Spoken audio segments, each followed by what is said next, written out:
Hello, this is my module on understanding my community. And my community is USD 267 Garden Plain. Customs and traditions. For Garden Plain community, we have a huge homecoming festivity, which includes a parade, a cookout. We have class competitions.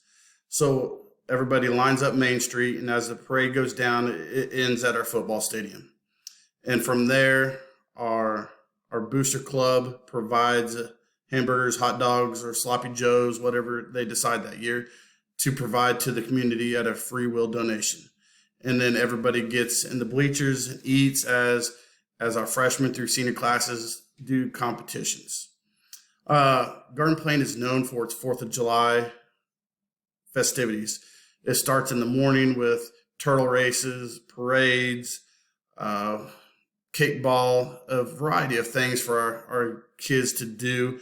And then it ends in the evening with our big 4th of July fireworks show. And we also bring in a whole bunch of food trucks and everything like that. For Christmas tree lighting, in our community softball park, we have these 3 big trees, and it's all digital, and they have pictures of Garden Plain, and then they have a show throughout that, like Frozen and things that kids like to go see and watch. It's a huge ordeal. We have a Booster Club steak feed. Every year it brings the whole community in. This is our biggest fundraiser, which this year we were not able to do because of, COVID protocols. But we have auction items. We have steak where, you bring you the utensils and the steak's there for you. Our community, after every victory, we usually sing big victories. We sing Country Roads by John Denver. We have a bingo night, which is a fundraiser for HSO. We actually have religion release at our school still, our elementary school, K-8. During the day, they're released to religion, and kids that don't go to religion classes stay back for other activities. And I'm wearing red right now, but it's kind of a taboo to wear red in our community to athletic events or practices just because of our biggest rivals down the road.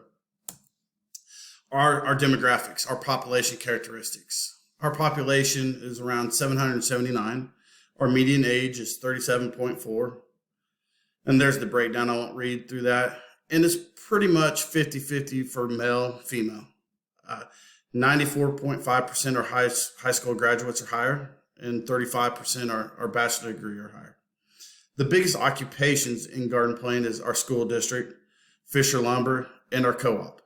Most residents travel 23 minutes to work in Wichita. 98% are white, non-Hispanic. 1% is non-Hispanic. 0.3 is Black or African American, and 0.3 is American Indian or Alaskan Native. And 99.7 are U.S. citizens, and it's a big Catholic community. Communication channels. For us is email. We have emails that go to staff. We have an email that goes to a parent group. We even have an email that we set up for community groups. We have it where you email us if you would like any information sent to you from our email group. We also have our school website. That used to be huge until we set up these community groups. Social media.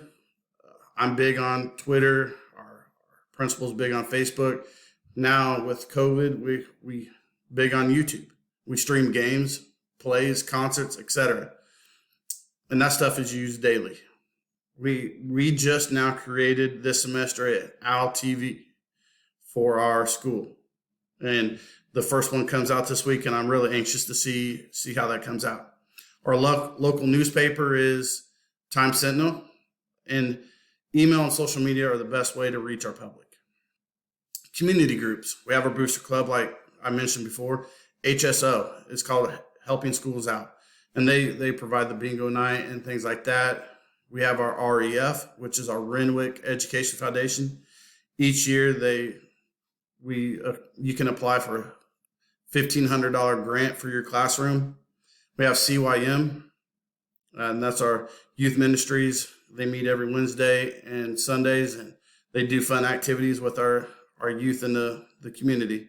We also have our senior citizens building. I kind of put this, they have the board out there and they wish happy birthday, good luck to the schools. And if you want to know what's going on in our schools, go to the senior citizen building on Friday morning coffee, and they'll let you know how we do in sports and athletics.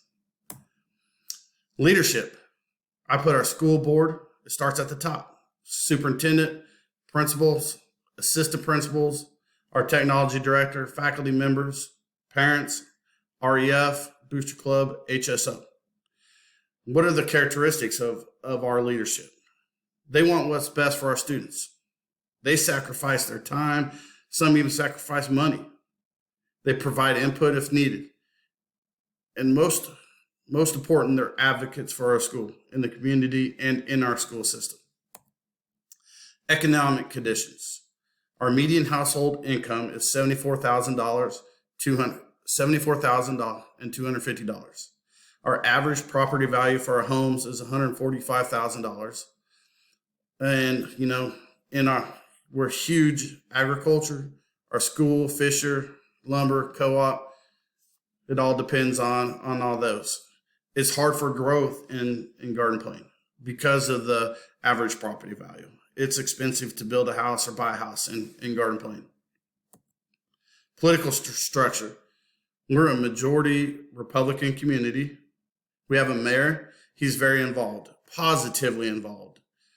He likes to give us proper send-offs if we go into state in any activity, not just sports, but debate or Scholars Bowl, which is a police escort back into town if we do well. We have a city council. Social tensions. During this previous year, election year, there's a little bit of tension based on who you supported for president, and it turned into some Facebook fighting. There's a very different support for a mask. We are a community that don't really believe in wearing the mask, but I have to give our community a big shout out because when they're in our building for a sporting event, they do a really good job. There's very little race tension, mostly because we are predominantly the same race, but our kids are very accepting of new kids. Previous community efforts. They tried to get a community swimming pool, and that was denied just based on money and if it'd be used. We just passed a new bond issue based off of safe and secure schools. And the community was upset, though, because we did have a new gym for elementary, and they removed it because of budgets. And we also have this Prairie Sunset, which is a walking bike trail that starts in Garden Plain that goes all the way to Goddard. Power structures. Our superintendent is very visible, but there's conflict, not with the teachers. I think she does a really great job of trying to involve all high schools and schools. But Renwick is composed of 2 different high schools and elementaries and communities. So some people say she supports one more than the other, vice versa. Our school board has a huge say in what we do. If you haven't been in a school that has a great secretary knows the power structure. They know everything that's going on in the school. And our community involvement in major decisions. We involved them in the bond decision. We have a community group now because we're going through budget cuts. So we try to involve our community in major decisions and get their input. Multicultural issues. Our community is small with majority of our demographics very similar in their backgrounds. Our U.S. history teacher does a huge family tree and background project that allows our students to learn about their history. It's really cool when it's completed.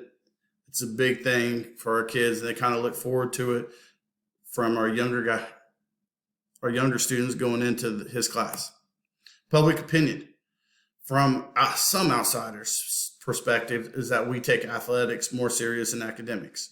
But the reality is our kids are extremely hard workers in everything we do. Our GPA, we hardly have any kids ineligible and things like that. And the site council, that kind of gives us the feeling of how things are going outside in our community. How are people viewing our schools right now? Our correlation, standard correlation. By understanding the community you work in, you are able to identify the factors that will help promote student success. Not only will you be able to strengthen student learning, you'll be able to advocate for students and communities' needs. Relevancy statement. This assignment was relevant because we researched our community in which our school resides in and we work at.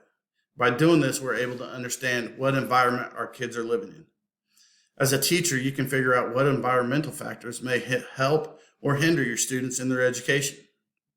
This assignment helped me improve my understanding of community engagement by understanding our community as a whole by researching it. I just proved I've been here a year now, but now I'm a part of the community and I understand that they are a huge advocate for our schools. I love learning more about our community. Sometimes when I think some parents are being way too involved, I now understand they're wanting the best for all kids, especially theirs. And as a future leader, you have to understand the community you're working for. You know, it's a relationship. It lets you relate better to the kids and all stakeholders. So when I get a new job, I'm going to research and understand where I'm going to work. And here's my references. Thank you.